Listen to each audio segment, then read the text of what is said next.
Ta maman va te mettre au monde. Tes parents vont te mettre au monde. Ils vont payer tes études. Ils vont se sacrifier pour toi. Ils vont passer des nuits blanches. Ils vont économiser. Ils vont faire des prêts pour que tu ailles à l'école, pour que tu aies un bon diplôme, pour que tu puisses exister, tu puisses laisser une trace sur cette terre. Tu finis de faire tout ça. Tu as tes diplômes. Maintenant que tu dois travailler pour leur dire merci, un homme vient comme ça, il change tout. Il dit non. Les études que tu as fait, tous les diplômes que tu as eus, moi je décide que ça ne sert à rien. Comment une femme peut laisser son travail pour devenir mère au foyer? Si vraiment le travail de la femme n'était pas nécessaire dans la société, tes parents n'auront pas à dépenser, à faire des nuits blanches pour tes études, pour ta réussite. Un homme ne va pas venir te dire d'arrêter ton travail et de venir rester à la maison. Que tous les efforts que tes parents ont fait là, que tout ça là c'est vanité des vanités. Si ton homme t'aime vraiment là, il va toujours vouloir ton succès, te voir grimper à des échelles.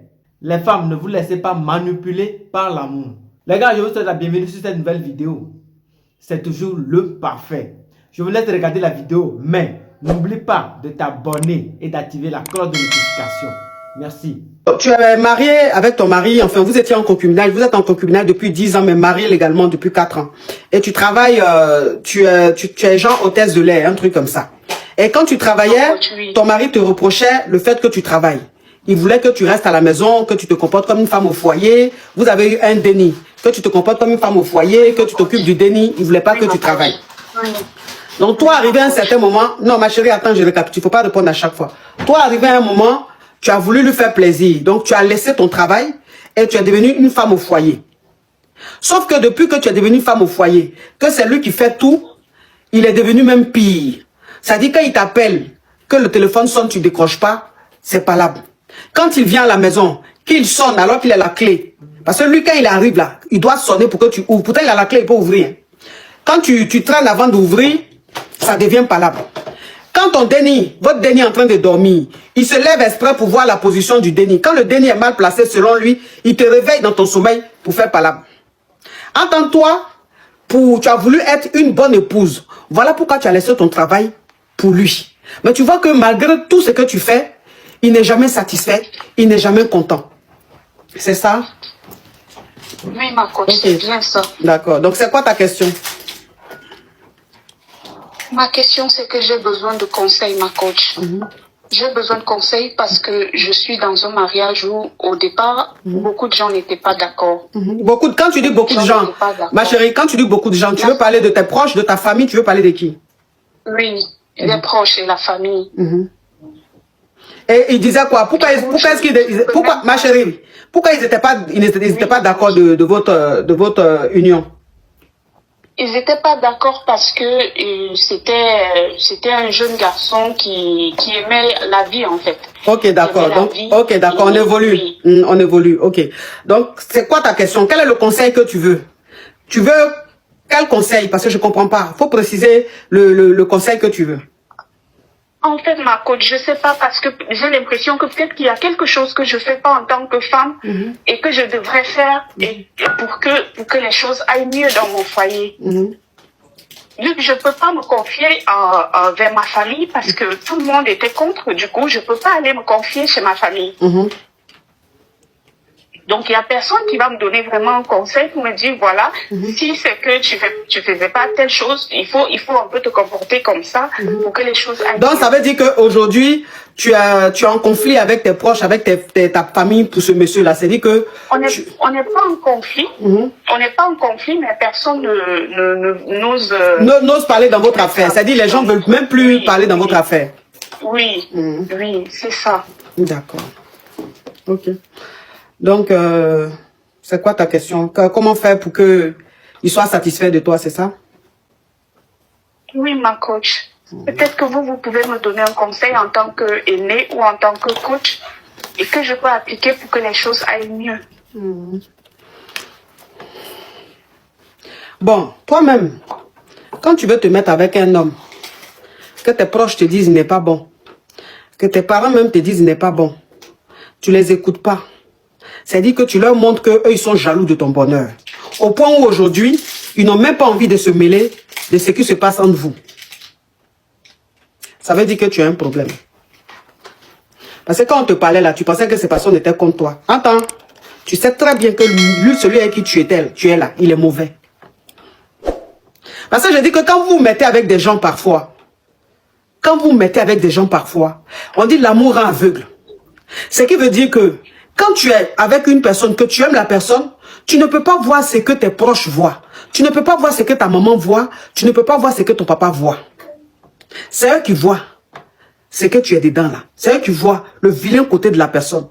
Donc eux, ils te disent dès le départ, lui on ne le sent pas. Il n'est pas bon. Il n'est pas bon. Mais toi, tu es tellement amoureuse que tu dis, bon, vous dites n'est pas bon là. Moi maintenant, je vais vous fermer. Moi, je vais vous mettre à l'écart. Parce que c'est lui que j'aime. C'est avec lui que je veux être. Ce qui fait qu'aujourd'hui, quand cet homme-là, il empire dans son attitude, tu ne peux plus aller te plaindre quelque part. La preuve, c'est que tout ce qu'il est en train de faire aujourd'hui, tu ne peux pas aller te plaindre chez maman, tu ne peux pas aller te plaindre chez papa, tu ne peux pas aller te plaindre chez tes amis, tes frères, parce qu'eux-mêmes, ils sont fatigués de vous. Eux-mêmes, là, tu les as déjà brossés pour ce monsieur-là. Tu les as déjà boudés pour ces messieurs-là. Un homme même qui voit que tu mets ta famille à dos, un homme qui voit que tu mets tes proches à dos, cet homme-là, il devient plus médiocre. Il s'empire parce qu'il voit aujourd'hui que tu n'as plus personne autour de toi. Il t'a isolé. Donc, où tu es là, tu es isolé. Tu es obligé maintenant de laisser toi-même ton problème dans ton cœur. Et c'est le problème qui est dans ton cœur là qui est en train de te dire. Tous les jours que Dieu fait, tu es en train de dire à petit feu. Pourquoi un homme va te dire d'arrêter ton travail qui te permet d'être indépendante, ton travail qui te permet d'être épanouie, ton travail qui te permet de te rendre belle, peut te demander d'arrêter ce qui te rend épanouie. Comment un homme peut te demander d'arrêter de faire ce qui te permet de te sentir vivre, de te sentir exister? Comment un homme peut t'empêcher de faire ça? Parce qu'un homme qui t'aime, il aime voir le sourire dans ton regard. Un homme qui t'aime, il aime te voir épanoui. Donc, ce que tu fais qui va te rendre épanoui, ce que tu fais qui te rend joyeuse là, ça lui fait plaisir. Mais un homme qui voit que le fait que tu travailles, ça te rend heureuse. Et puis il dit, il t'aime pas. C'est un homme qui est en concurrence avec toi. Parce qu'il y a des hommes que vous mariez, ils sont en concurrence avec vous. Il y a des hommes que vous mariez là, ils sont en concurrence avec vous. Ça veut dire qu'ils sont tellement en manque de confiance. Ils se sentent tellement inférieurs vis-à-vis des hommes comme eux, que c'est les plus faibles qu'ils cherchent pour manipuler, pour se sentir exister. C'est-à-dire la femme qu'ils choisissent. Et donc, quand il est avec toi, qu'il voit que tu travailles, que tu gagnes ton argent, que tu es épanoui financièrement, lui, ça ne l'arrange pas. Parce qu'il se dit, ben, elle est heureuse, elle a ce qu'elle veut. Alors que moi, j'ai envie qu'elle reste dans mon ombre. Donc, pour qu'elle reste dans mon ombre, pour que je la traite comme une serpillère, il faut qu'elle arrête son travail. Parce que depuis que tu as arrêté ton travail, il est devenu même pire. Comment toi, un homme, tu finis de travailler, tu rentres à la maison, tu as la clé de chez toi, tu préfères sonner pour que ta femme vienne ouvrir. Ça veut dire qu'en fait, tu veux absolument qu'elle soit là à tout moment que toi tu rentres. Est-ce que vous voyez un peu le contrôle qu'il a sur cette femme? Tu n'as pas le droit d'aller au marché, tu n'as pas le droit d'aller au supermarché, tu n'as pas le droit d'aller te promener un peu, tu n'as pas le droit de profiter un peu de toi. C'est-à-dire, à chaque fois qu'il est là, toi, tu dois être là pour lui ouvrir. Et tellement que... Même quand je vais au supermarché, ma coach, même si je prends la voiture pour aller au supermarché, il ne va pas arrêter d'appeler. Il veut me voir en vidéo, comment je fais les courses. Jusqu'à ce que je rentre à la maison.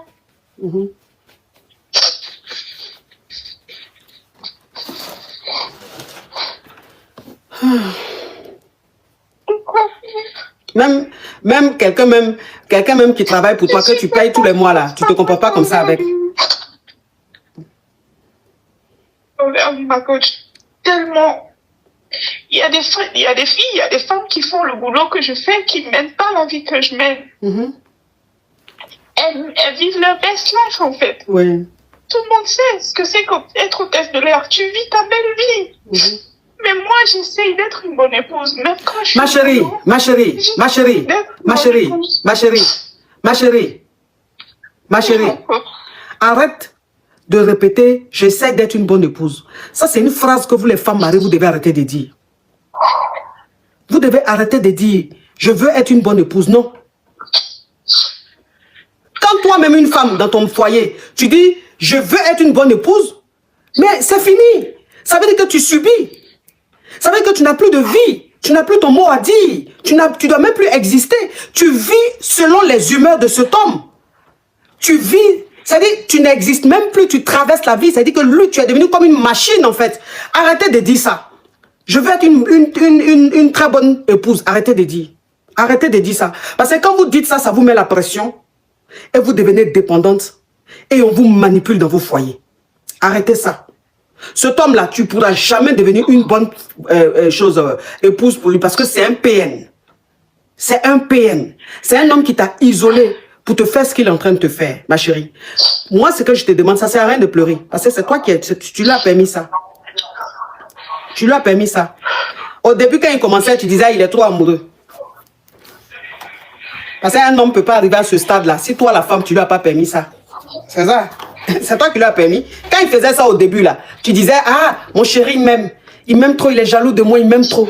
Donc, comme tu as trouvé que c'était normal, là, que c'était trop, c'est signe d'amour, là. Maintenant, c'est arrivé à l'insupportable, tu supportes plus. Faut continuer à accepter. C'est quoi ça? Pourquoi? Ta maman va te mettre au monde. Tes parents vont te mettre au monde. Ils vont payer tes études.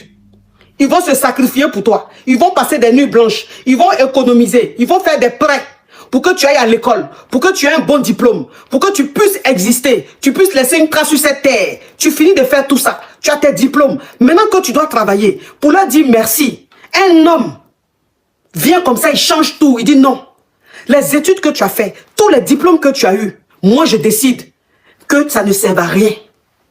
Mais est-ce que vous réalisez un peu? Est-ce que vous réalisez un peu? Est-ce que vous ne voyez pas que cette façon de vous comporter, c'est de l'ingratitude vis-à-vis de vos parents? C'est de l'ingratitude vis-à-vis de vos parents. Il y a certains qui me diront, ah ben c'est leur devoir, hein. Ils ont payé mes études, ils se sont occupés de moi, bah ce sont mes parents, c'est leur devoir. Non. C'est leur devoir, mais ce n'est pas tous les parents qui font ça. Tous les parents ne se sacrifient pas pour leurs enfants. Tous les parents ne font pas des prêts pour les études de leurs enfants. Tous les parents ne sacrifient pas leur vie pour l'éducation de leurs enfants. Donc ne dites pas, oui, mais c'est normal, c'est ma mère, elle doit s'occuper de moi. Non, non, non. Tu lui dois. Tu lui dois. C'est-à-dire son merci là, tu dois lui dire jusqu'à ce qu'elle quitte ce monde-là. Je déteste les gens qui disent, mais c'est ma mère, elle a fait ce qu'elle avait fait, elle avait le droit. Bah c'est mon père, il a fait ce qu'il a fait, il avait le droit. Il n'avait pas le droit. Soyez reconnaissants dans votre vie. Parce que vous-même, de la manière dont on s'est occupé de vous, on a payé vos études, on s'est sacrifié pour vous. Ta maman même là, elle pouvait sortir avec ses copines, aller en boîte. Elle a laissé ça. Elle finit de travailler, elle court comme ça pour entrer à la maison. Parce que tu as la maison, elle doit s'occuper de toi. Toute sa vie, c'est ce qu'elle a fait, jusqu'à ce que tu deviennes majeur. Et toi, tu t'assois là, oui, mais c'est son devoir, c'est son droit. C'est normal. C'est pas normal. C'est pas normal. Et donc, quand vous devenez adulte, s'il vous plaît, montrez à vos parents qu'ils ont eu raison de faire tous ces sacrifices. Ne laissez pas des PN, des manipulateurs, des hommes en manque de confiance, vous bafouez votre rêve, vous bousillez votre vie. Regarde une femme qui est diplômée, qui avait un bon boulot, aujourd'hui qui se retrouve mère au foyer, qui est en train de se faire humilier en permanence par un homme, si ça se trouve, qui n'a même pas le quart du diplôme qu'elle a. Cet homme-là, tu vas bien fouiller, il n'a même pas le quart du diplôme que cette femme a. Et c'est lui qui est en train de la malmener. C'est lui qui est en train de la marmailler. Mais est-ce que vous réalisez un peu, ma chérie? À partir de lundi, ma chérie, il faut arrêter de pleurer. Parce que vos pleurs là, vous pleurez là, toujours dans la victimisation, on est fatigué de ça. Réveillez-vous maintenant. Vous avez compris? Réveillez-vous. On est fatigué de dire oui, courage, courage, on est fatigué de ça. À partir de lundi là, tu recontactes le service dans lequel tu étais pour voir si on peut te trouver une place. S'il n'y a pas de place là-bas, là, tu vas postuler dans les autres endroits. Tu recommences, tu reprends ton travail. Tu cherches une place à la crèche où tu vas déposer ton enfant. Et tu commences à travailler. S'il n'est pas d'accord, tu demandes le divorce. Si lui aussi demande le divorce, tu acceptes. Tu prends ton déni, tu t'en vas. Tu as compris? Oui, ma coach. Okay. J'ai une question, ma coach. S'il vous plaît. Oui. Ma question, c'est que plusieurs fois, j'ai eu envie de partir. Et la seule chose sur laquelle il me fait pression, c'est le déni. Vous êtes vous êtes en Europe, en Amérique ou bien en Afrique? En Afrique, ma Ok. coach. Vous êtes en Afrique, donc il te dit que si tu le quittes, il va garder le déni, c'est ça? Oui, ma coach. Ok.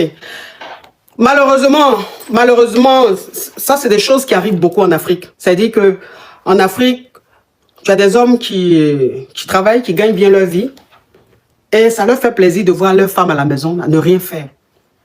Et ces hommes-là, ils sont tellement mauvais, tellement médiocres, que quand ces femmes-là veulent partir, le chantage qu'ils trouvent à dire, c'est « tu vas partir, le déni, tu n'auras pas, je vais garder le déni ». Ça, c'est leur travail en Afrique, ça. C'est leur travail. Pourquoi? Parce que si vous vous retrouvez devant les juges, on va laisser le déni à celui qui a des revenus. Voilà pourquoi je te dis, il faut que tu trouves du boulot. Si tu travailles, ma chérie, que tu gagnes ta vie, tu gagnes bien ta vie, même si ce n'est pas bien, que tu as le minimum qu'il faut, si vous divorcez, il ne va pas garder le déni. Tu as compris? Et tout ce qu'il est en train de te faire, ma chérie, tout ce qu'il est en train de te faire, il faut que tu gardes maintenant les preuves. Maintenant, il faut que tu aies les preuves. Ces paroles blessantes, ces paroles très vexantes, ces attitudes, tout, il faut que tu mémorises, tu enregistres. Il faut que tu gardes beaucoup de preuves. De sorte que demain, quand il demande le divorce, tu aies des preuves. C'est avec ces preuves-là, tu vas partir et tu vas partir avec ton déni. Et il sera obligé de payer la pension. Parce que la justice ne peut pas laisser une femme qui subit ça dans son foyer et demander à cette femme-là de laisser son déni avec ce pervers, ce PN. Jamais. Voilà pourquoi je te dis, il faut maintenant mémoriser tout. Il faut garder toutes les preuves. Tu gardes toutes les preuves. Tu cherches ton travail. Tu commences à travailler. Tu économises un peu. Tu te trouves un endroit. Tu pars. Durant le divorce là, c'est lui qui va payer la pension. Et toi, tu vas garder ton déni parce que tu travailles. Il ne faut plus te laisser faire. Tu as compris? Oui, ma coach. Ok, courage à toi, ma chérie. Merci beaucoup, ma coach. Merci beaucoup. Je pense que vous venez de terminer la vidéo. Aujourd'hui, c'est dimanche. Je vous souhaite un bon dimanche. On se retrouve bientôt pour une nouvelle vidéo. Merci.